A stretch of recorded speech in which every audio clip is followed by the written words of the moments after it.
My name is Steve Schwartz. I run the LSAT blog. I also run the LSAT Unplugged YouTube channel and podcast. Has anyone listened to the podcast or watched the YouTube channel? Awesome. Great. Yeah, that's kind of been my focus lately.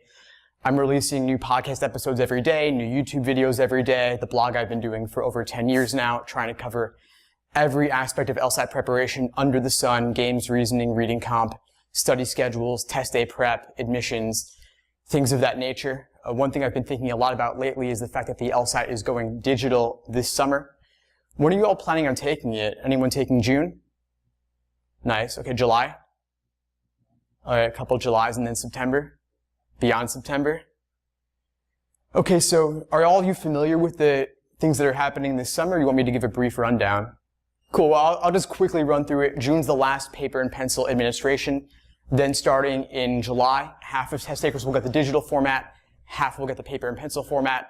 LSAC chooses for you, and you don't get any advance notice. So just something to be aware of. You want to prep like it's going to be paper or it's going to be digital. Be ready for anything.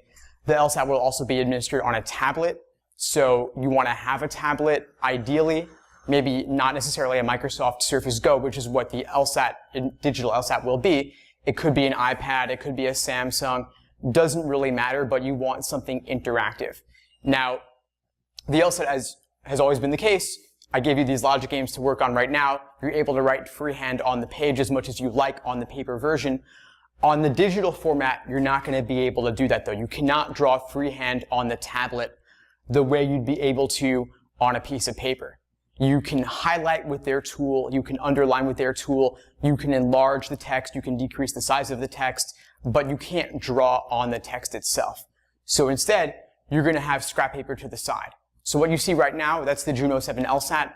That's back when logic games were only one page. Starting with exam 66, logic games switched to a two-page layout. That's starting in June 2012. And then beyond that, it's always been a two-page layout.